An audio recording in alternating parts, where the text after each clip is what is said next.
ചെമ്പനീർ പൂവിൻ്റെ അടിപൊളിയായിട്ടുള്ളൊരു വീക്കെൻഡ് പ്രൊമോയാണ് ഇപ്പോൾ കാണുന്നത്. അതിൻ്റെ ഫോട്ടോസാണ് കാണുന്നത്. അപ്പോൾ അടിപൊളിയായിട്ട് ചന്ദ്രമതി പറയുന്നുണ്ട്, എന്താണ് എനിക്കൊരു 10 പവനെങ്കിലും വേണം, അതായത് ശ്രുതിക്ക് കൊടുക്കാനായിട്ടൊരു 10 പവനെങ്കിലും വേണം എന്ന് പറയുമ്പോൾ, എന്നാൽ എനിക്ക് എൻ്റെ നിന്ന് എവിടുന്ന കാശ് എന്ന്. അപ്പോൾ അമ്മയടുത്ത് ഉണ്ടാവില്ലേ എന്ന് ചോദിച്ചാൽ, അമ്മയടുത്ത് നീ ചോദിച്ച് വാങ്ങുകയാണെങ്കിൽ വാങ്ങിക്കോ, അമ്മയുടെ കാല് പിടിച്ച് സാധിച്ചോ എന്ന് പറയുന്നുണ്ട്. എന്നിട്ട് അവർ തിരിച്ച് അച്ഛമ്മയെ കാണാൻ പോയി, കാല് പിടിക്കുന്ന അവസ്ഥ വരെ എത്തി എന്നുള്ളതാണ് കാണുന്നത്. എന്നിട്ട് ചന്ദ്രമതിക്ക് കിട്ടിയ പണി എന്നുള്ള രീതിക്ക് അവിടെയുള്ള തുണിയലക്കലും അങ്ങനെയുള്ള കാര്യങ്ങളൊക്കെ കാണിക്കുന്നുണ്ട്.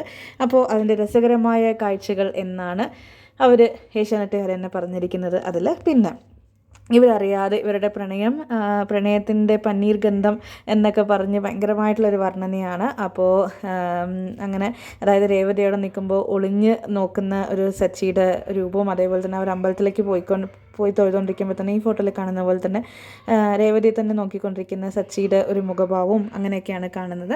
അപ്പോൾ ഈ വീക്കെൻഡ് പ്രൊമോ കാണുന്നത് ഇതാണ്, ഇഷ്ടപ്പെടും എന്നാണ് വിശ്വാസം. അപ്പോൾ നിങ്ങളത് ആദ്യമായിട്ടാണ് കാണുന്നുണ്ടെങ്കിൽ ലൈക്ക് ചെയ്യാനും ഷെയർ ചെയ്യാനും സബ്സ്ക്രൈബ് ചെയ്യാനും മറക്കരുത്. അപ്പോൾ അടുത്ത ആഴ്ചയിൽ നമുക്ക് അടിപൊളി റൊമാൻറ്റിക് ആയിട്ടുള്ള എപ്പിസോഡ്സും കുറച്ച് ഫണ്ണി ആയിട്ടുള്ള കാര്യങ്ങളും ഒക്കെ കാണാം എന്നുള്ള പ്രതീക്ഷയും നിങ്ങൾക്കും ഉണ്ടാവും, എനിക്കും ഉണ്ടാവും. അപ്പോൾ നമുക്ക് വീണ്ടും കാണാം. സുഖനിദ്ര, ശുഭനിദ്ര.